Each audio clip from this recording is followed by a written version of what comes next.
ಹುತಾತ್ಮ ಪಿಎಸ್ಐ ಜಗದೀಶ್ ಹಂತಕರನ್ನು ಕರೆತರಲು ರಾಜ್ಯ ಪೊಲೀಸರು ನಾಗ್ಪುರಕ್ಕೆ ತೆರಳಿದ್ದಾರೆ. ನಿನ್ನೆ ಜಗದೀಶ್ ಹಂತಕರಾದ ಹರೀಶ್ ಬಾಬು ಮತ್ತು ಮಧುನನ್ನು ಮಹಾರಾಷ್ಟ್ರದಿಂದ ಉತ್ತರ ಪ್ರದೇಶದ ಕಡೆ ತೆರಳಲು ಸಿದ್ಧತೆ ನಡೆಸುತ್ತಿದ್ದಂತಹ ವೇಳೆ ನಾಗ್ಪುರ ಪೊಲೀಸರು ಇಬ್ಬರನ್ನು ಬಂಧಿಸಿದ್ರು.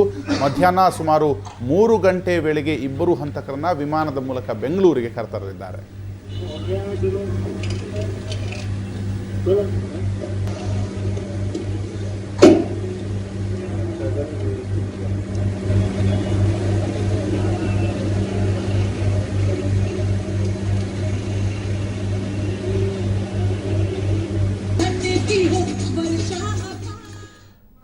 ಪಿಎಸ್ಐ ಜಗದೀಶ್ ಹತ್ಯೆಗೆ ಸಂಬಂಧಿಸಿದಂತೆ ಇಬ್ಬರು ಆರೋಪಿಗಳನ್ನು ನಾಗ್ಪುರದಲ್ಲಿ ಬಂಧಿಸಲಾಗಿದ್ದು ಈಗಾಗಲೇ ನಾಗ್ಪುರ ಪೊಲೀಸರ ವಶದಲ್ಲಿದ್ದಾರೆ.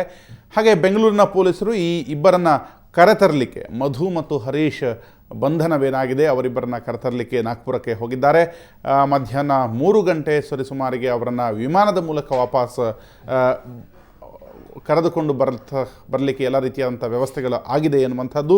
ಪಿಎಸ್ಐ ಜಗದೀಶ್ ಕೊಲೆ ಪ್ರಕರಣಗಳಲ್ಲಿ ಈ ಇಬ್ಬರು ಆರೋಪಿಗಳು ಪಿಎಸ್ಐ ಜಗದೀಶ್ ಅವರನ್ನು ಹತ್ಯೆ ಮಾಡಿದ್ದಾರೆ ಎನ್ನುವಂಥ ಸುದ್ದಿ ಎಲ್ಲರೂ ಕೂಡ ಗೊತ್ತಿರುವಂಥದ್ದು. ಹಾಗಾಗಿ ಇವರನ್ನು ನಾಗ್ಪುರ ಪೊಲೀಸರು ಬಂಧಿಸಿದ್ದಾರೆ ಮತ್ತು ಅವರನ್ನು ಬೆಂಗಳೂರಿಗೆ ಕರೆತರಲು ಈಗ ಬೆಂಗಳೂರಿನಿಂದ ಕೂಡ ಪೊಲೀಸರು ತೆರಳಿದ್ದಾರೆ ಎನ್ನುವಂಥ ಸುದ್ದಿ.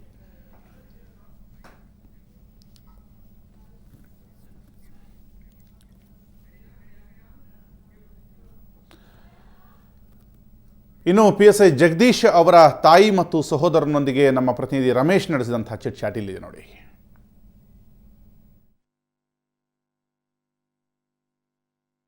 ಜಗದೀಶ್ ಅವ್ರನ್ನ ಕೊಂದಂತಹ ಕಿರಾತಕರನ್ನ ಪೊಲೀಸರು ಕೆಲವೇ ದಿನಗಳಲ್ಲಿ ಮಹಾರಾಷ್ಟ್ರದ ನಾಗ್ಪುರದಲ್ಲಿ ಅರೆಸ್ಟ್ ಮಾಡುವಲ್ಲಿ ಯಶಸ್ವಿಯಾಗಿರುವಂತಹದ್ದು. ಅಂದ್ರೆ ಇಡೀ ರಾಜ್ಯದ ಜನತೆ ಅಂತಹ ಒಬ್ಬ ಕೊಲೆಗಡಿಗರಿಗೆ ತಕ್ಕ ಶಿಕ್ಷೆ ಆಗಬೇಕು, ಆದಷ್ಟು ಬೇಗ ಅರೆಸ್ಟ್ ಆಗಬೇಕು ಅನ್ನುವಂಥ ಒಂದು ಆಶಯದಂತೆ ರಾಜ್ಯದ ಪೊಲೀಸರು ಸಾಕಷ್ಟು ಕೆಲಸವನ್ನು ಮಾಡುವಂಥದ್ದು. ಅದೇ ರೀತಿ ಅರೆಸ್ಟ್ ಮಾಡಿದ್ದಾರೆ. ಅಂತಹ ಒಬ್ಬ ದಕ್ಷ ಅಧಿಕಾರಿಯನ್ನ, ಒಬ್ಬ ಕರುಳಿನ ಕುಡಿಯನ್ನ ಕಳ್ಕೊಂಡ ತಾಯಿ ನಮ್ಮ ಜೊತೆ ಇದ್ದಾರೆ. ಅವ್ರನ್ನ ಮಾತಾಡಿಸೋಣ. ನಿಮಗಾಗಿರೋ ನೋವು ಮತ್ತಾರಿಗೂ ಆಗಬಾರ್ದು. ಅಂತಹ ಮಗನನ್ನ ಕಳ್ಕೊಂಡಿದ್ದೀರಿ. ಮಗನನ್ನ ಕೊಂದಂತಹ ಕಿರಾತಕರನ್ನ ಪೊಲೀಸರಿಗೆ ಅರೆಸ್ಟ್ ಮಾಡಿದ್ದಾರೆ. ಅಂಥವ್ರಿಗೆ ಯಾವ ರೀತಿ ಶಿಕ್ಷೆ ಆಗಬೇಕು ಅಂತ ನಿಮ್ಮ? ನನಗೆ ಶಿಕ್ಷೆ ಅಂದರೆ ನನ್ನ ಮಗನಿಗೆ ಅಷ್ಟು ಹಿಂಸೆ ಕೊಟ್ಟು ಅವ್ರು ಸಾಯಿಸಿರೋದಕ್ಕೆ ಈ ಪ್ರಪಂಚದಲ್ಲಿ ಇರಬಾರ್ದು. ಅವ್ರನ್ನ ಏನು ಶಿಕ್ಷೆ ಕೊಟ್ಟು ಸಾಯಿಸ್ಬಿಡ್ಬೇಕು ಅಂತ ನನಗೆ ಅವಾಗಲೇ ನನ್ನ ಮಗನಿಗೆ ಆತ್ಮಕ್ಕೆ ಶಾಂತಿ ಸಿಗೋದು. ಅಂತ ಮಗನ ಕಳ್ಕೊಂಡು ನಾವೆಷ್ಟು ಕಷ್ಟ ನೋವು ಅನುಭವಿಸ್ತೀವೋ ಅವರು ಆ ಥರ ನೋವು ಅನುಭವಿಸಿದ್ರೆ ಅವ್ರಿಗೂ ಒಂದು ಜೀವದ ಬೆಲೆ ಏನು ಅಂತ ಗೊತ್ತಾಗ್ತದೆ ಅಷ್ಟೇ. ಈಗ ಎಲ್ಲ ಒಂದ್ ಕಡೆ ಅವ್ರಿಗೆ ಯಾವ ರೀತಿ ಶಿಕ್ಷೆ ಆಗ್ಬೇಕಂದ್ರೆ ಅರೆಸ್ಟ್ ಮಾಡ್ತಾರೆ, ನಾರ್ಮಲಿ ಕೋರ್ಟಿಗೆ ಪ್ರೊಡ್ಯೂಸ್ ಮಾಡೋದು, ಜೈಲಿಗೆ ಹೋಗೋದು, ಮತ್ತೆ ಬೇಲ್ ತಗೊಂಡು ಹೊರಗೆ ಬರೋದು. ಸೊ ಈ ರೀತಿ ಒಬ್ಬ ನಾರ್ಮಲ್ ಪ್ರೊಸೀಜರ್ಗಳ ಆಗೋದ್ಕಿಂತ ಇಂಥವ್ರಿಗೆ ಯಾವ ರೀತಿ ಶಿಕ್ಷೆ ಆಗಬೇಕು ಅಂತ? ಇವರು ಇವಾಗ 40 ಕೇಸು 50 ಕೇಸು ಇವ್ರ ಮೇಲೆ ಇದೆ ಅಂದ್ರೆ ಬೇರೆ ಇನ್ಸ್ಪೆಕ್ಟರ್ಗೂ ಅವರು ಚುಚ್ಚಿದ್ದಾರೆ. ಅವಾಗಲೇ ಅವರು ಎಚ್ಚೆತ್ಕೊಬೇಕಾಗಿತ್ತು. ಅವಾಗ ಬೇಲಿಂದ ಬತ್ತಲೇ ಇರ್ತಾರೆ, ಹೋಗ್ತಲೇ ಇರ್ತಾರೆ. ಅವ್ರು ತೋರ್ಮನೆ ಆಗ್ಬಿಟ್ಟಿದೆ ಅದು. ಇವಾಗಲೂ ನನ್ನ ಮಗನ ಇನ್ನೇನು ಒಂದು 2 ಸಲ ಇದು ಮಾಡ್ತಾರೆ, ಹೆಂಗೋ ತಪ್ಪಿಸ್ಕೊಂಡು ಬರ್ತಾರೆ, ಹೆಂಗೋ ತಿರ್ಗಾ ಇನ್ನೊಬ್ಬ. ಆದರೆ ನನ್ನ ಮನಗಂತರ ಬಿಟ್ಟು ತಿರ್ಗಾ ಆ ಥರ ಯಾರಿಗೂ ಪರಿಸ್ಥಿತಿ ಬರಬಾರ್ದು. ನಾನು ಎಚ್ಚೆತ್ಕೊಂಡು ಅವ್ರಿಗೆ ಕಾಲಗೃಹ ಇದು ಮಾಡಬೇಕು ಅಂತ ನಾನು ಕೇಳ್ಕೊತೀನಿ ಅಷ್ಟೆ.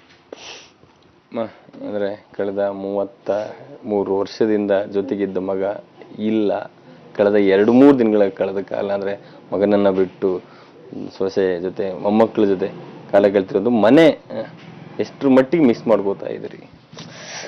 ಅದು ಹೇಳಕ್ಕಾಗಲ್ಲ. ನಮ್ಮನೆ ಒಂಥರ ಮಸಾಣದ ಥರ ಆಗ್ಬಿಟ್ಟಿದೆ. ಮಸಾಣದ ಥರ ನಮ್ಮನೆ. 5 ಮಕ್ಕಳು ನಮಗೆ.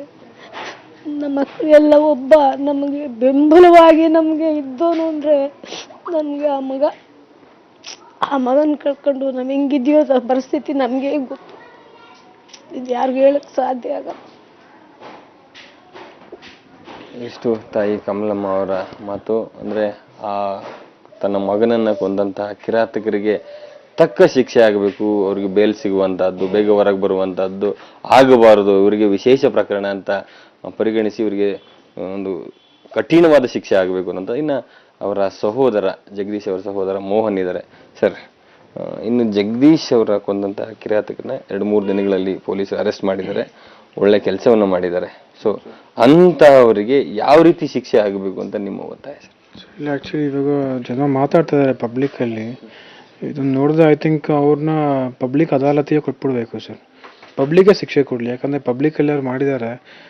ಐ ಥಿಂಕ್ ಈ ಲಾ ಎಲ್ಲ ಮಾಡಿ ಇದೆಲ್ಲ ಕೋರ್ಟ್ ಕೇಸ್ ನಡೆಯೋ ಬದಲು ಪಬ್ಲಿಕ್ ಅದಾಲತೆಲ್ಲ ಕೊಟ್ಬಿಟ್ಟು ಪಬ್ಲಿಕ್ಕೇ ಡಿಸಿಷನ್ ತೊಗೊಂಡ್ಬಿಡ್ಲಿ ಸರ್. ಯಾಕಂದರೆ ಈ ಏನು ರೂಲ್ಸ್ ರೆಗ್ಯುಲೇಷನ್ಸ್ ಎಲ್ಲ ಮಾಡಿರೋದು ಪಬ್ಲಿಕ್ಕೋಸ್ಕರನೇ. Let public will take a call, public adalat ಮಾಡಿ ಕೊಟ್ಬಿಡ್ಬೇಕು ಸರ್ ಇವರಿಗೆ. ಯಾಕಂದರೆ they are not fit to stay for single day in this world. ಅವ್ರು ಬದುಕ್ತಾರೆ ಸರ್, ಅವ್ರ ಬದುಕಿಗೆ ಅರ್ಹತೆನೇ ಇಲ್ಲ ಅವ್ರಿಗೆ ಇಮಿಡಿಯೇಟಾಗಿ they should be hang sir. ಗೌರ್ಮೆಂಟಿಂದ ಲಾ ಮಾಡಿ ಸ್ಪೆಷಲ್ ಟೀಮ್ ಮಾಡಿ ಏನು ಕ್ಲಾಸ್ ಇದೆ ಅದ್ರ ಸ್ಟಡಿ ಮಾಡಿ ಅವ್ರಿಗೆ ಇಮಿಡಿಯೇಟ್ ಶಿಕ್ಷೆ ಆಗ್ಬೇಕು ಸರ್. ಇಲ್ಲ ಆಗಲ್ಲ ಸರ್ಕಾರದಿಂದ ಅಂತ ಈ ಲಾನಲ್ಲಿ ಇಲ್ಲ ಪ್ರಾವಿಷನ್ ಇಮಿಡಿಯೇಟಾಗಿ ಮಾಡಲಿಕ್ಕೆ ಅಂತ ಹೇಳಿದ್ರೆ ಪಬ್ಲಿಕ್ ಅದಾಲತ್ ಆಪ್ಷನ್ ಇದೆ, ಆ ಥರ ಮಾಡಿ ಪಬ್ಲಿಗೆ ಕೊಟ್ಬಿಡ್ಲಿ. ಅವರು ಪಬ್ಲಿಕ್ ಏನು ಶಿಕ್ಷೆ ಕೊಡ್ಬೇಕು ಅನ್ಸುತ್ತೆ ಪಬ್ಲಿಗೆ ಕೊಡ್ತಾರೆ ಶಿಕ್ಷೆ ಸರ್ ಅವ್ರಿಗೆ. ಯಾವುದೋ ಒಂದು ನಾರ್ಮಲ್ ಕೇಸ್, ಯಾವುದೋ ಒಂದು ಕಳ್ತನದ್ದು, ಇನ್ನೊಬ್ಬ ಯಾರೋ ದ್ವೇಷಗಳಿಂದ ಓಡಾಡ್ಕೊಂಡು ಸಾಯ್ತಾರೆ, ಆ ಥರದ ಕೇಸ್ಗಳು ನಾರ್ಮಲಿ ಏನು ಆಗುತ್ತೆ ಅಂದರೆ ಒಬ್ಬ ದಕ್ಷ ಅಧಿಕಾರಿಯನ್ನ ಅಂದ್ರೆ ಸಮಾಜಕ್ಕೆ ಒಳ್ಳೆ ಕೆಲಸ ಮಾಡಿದ ಅಧಿಕಾರಿಯನ್ನ ಈ ರೀತಿ ನಡುಬೀದಿಲ್ ಕೊಂದಂಥವ್ರಿಗೆ ಅಂದ್ರೆ ತನಿಖಾಧಿಕಾರಿಗಳಾಗ್ಲಿ, ವಕೀಲರಾಗ್ಲಿ, ಕೋರ್ಟಲ್ಲಾಗ್ಲಿ ಯಾವ ರೀತಿ ಬದಲಾವಣೆಗಳಾಗಬೇಕು, ಇನಿಷಿಯೇಟಿವ್ ಸರ್ಕಾರ ಯಾವ ರೀತಿ ತಗೋಬೇಕು ಅಂತ ಸರ್? ಅವರು ಆ್ಯಕ್ಚುಲಿ ಅವ್ರ ಮನಸ್ಥಿತಿ ನೋಡಿದ್ರೆ ನೀವು ಯಾರನ್ನ ತಪ್ಪಿಸ್ಕೊಳ್ಲಿಕ್ಕೆ ಅಂತ ಹೇಳಿ ಒಂದು ಸೈ ಚುಚ್ಚಿಸ್ತಾರೆ, ಓಡೋಗ್ಬಿಡ್ತಾರೆ ಸರ್. ಇವನು 5 ಸರ್ 6 ಸರ್ ಸ್ಟ್ಯಾಪ್ ಮಾಡಿದೆ, ಅವನ ವಿಕೃತ ಮನಸ್ಥಿತಿ ಯಾವ ರೇಂಜಿಗಿದೆ ಅನ್ನೋದು ಗೊತ್ತಾಗುತ್ತೆ ಅಲ್ಲಿ. ಅವನಿಗೆ ಭಯ ಇಲ್ಲ ಸರ್, ಅವ್ರು ಮನುಷ್ಯರಲ್ಲ, ಅವ್ರು ಕಟಕರು ಅವರು. ಅವ್ರಿಗೆ ಯಾರ ಮೇಲೆ ಅವರು ಮೆಂಟಲಿ ಫಿಟ್ ಆಗಿಬಿಟ್ಟಿದ್ದಾರೆ. ನಾನು ಯಾರು ಕೇರ್ ಮಾಡಲ್ಲ, ನಾವು ರಕ್ತ ಕೊಟ್ಟು ಬದುಕ್ತೀವಿ ಅನ್ನೋ ಜನ ಅವರು. 20 ವರ್ಷ ಸರ್ ಅವನಿಗೆ. 20 ವರ್ಷಕ್ಕೆ ಅವ್ನು 2ನೇ ಇದು ಆ ಸಬ್ ಇನ್ಸ್ಪೆಕ್ಟರ್ ಮೇಲೆ ಅಟೆಂಪ್ಟ್ ಮಾಡಿದಾನಂತೆ, ಇವ್ರ ಮೇಲೆ ಅಟ್ಯಾಕ್ ಮಾಡಿದ್ದಾನೆ ಅವನು. ಇವನು 20 ವರ್ಷಕ್ಕೆ ಈ ನಟೋರಿಯಸ್ ಲೆವೆಲ್ಗೆ ಇಳಿದಿದ್ದಾನೆ ಅಂತ ಹೇಳಿದ್ರೆ ಅವ್ನಿಗೆ ಒಂದೊಂದು ದಿನ ಬಿಡ್ತಾ ಹೋದೆ ಒಂದೊಂದು ದಿನ ಬೆಳೀತಾ ಹೋಗ್ತಾನೆ ಅವ್ನು ಬದುಕ್ಬಾರ್ದು ಸರ್. ಅವ್ನು ಬದುಕಿದ್ರೆ ನಾಳೆ ಅವನಿಗೆ ಪೊಲೀಸ್ ಅಂದರೆ ಭಯ ಇಲ್ಲ ಅಂದರೆ ನಾರ್ಮಲ್ ಪರ್ಸನ್ನು. ಯಾಕಂದರೆ ಇಲ್ಲಿ CCTV ಕ್ಯಾಮ್ರಾ ರೆಕಾರ್ಡ್ ಆಯಿತು. ಇವನು ಮಾಡಿರೋದೆಲ್ಲ ಬರೀ ವಿಲೇಜ್ ಅಲ್ಲಿ ಏನೇನು ಮಾಡಿ ಬಂದಿದ್ದಾನೋ ಯಾರಿಗೆ ಗೊತ್ತು. ಅಲ್ಲಿ ಇವನು ಈ ರೇಂಜಿಗೆ ಇದ್ದಾನೆ ಅಂತ ಹೇಳಿದ್ರೆ ಸರ್, ಇವನು ಕಡಿಮೆ ನಟೋರಿಯಸ್ ಇಲ್ಲ ಸರ್. ಇವನು ಎಕ್ಸ್ಟ್ರೀಮ್ ರೇಂಜಲ್ಲಿ ಇದ್ದಾನೆ. ಇಂಥ ಎಕ್ಸ್ಟ್ರೀಮ್ ಜನಗಳನ್ನ ಎಕ್ಸ್ಟ್ರೀಮ್ ವೇನಲ್ಲಿ ಟ್ರೀಟ್ ಮಾಡಬೇಕು ಇವ್ರನ್ನ. They are not fit to leave a single day more. ಅವ್ರನ್ನ ಹ್ಯಾಂಗ್ ಮಾಡ್ಬೇಕು ಸರ್. ಇಲ್ಲ ಅಂತೇಳಿ ಪಬ್ಲಿಕ್ ಎಕ್ಸಿಕ್ಯೂಷನ್ ಮಾಡಿಸಿದ್ರೆ ಇನ್ನೂ ಬೆಟರ್. ನಮ್ಮ ಲಾನಲ್ಲಿ ಇಲ್ಲ, ಹಾಗಾಗಿ ಅವನ ಪಬ್ಲಿಕ್ಗೆ ಬಿಟ್ಬಿಟ್ರೆ public only will take a call what has to be done ಅಂತ. ಅವ್ರು ಬದುಕಲಿಕ್ಕೆ ಅರ್ಹತೆ ಇಲ್ಲ ಅಂತೀರಿ ಸರ್? ಬದುಕಲಿಕ್ಕೆ ಅರ್ಹತೆನೇ ಇಲ್ಲ ಸರ್ ಅವ್ರಿಗೆ. ಸೊ ಇವಿಷ್ಟು ಜಗದೀಶ್ ಅವರ ಸಹೋದರ ಮೋಹನ್ ಅವ್ರ ಮಾತು.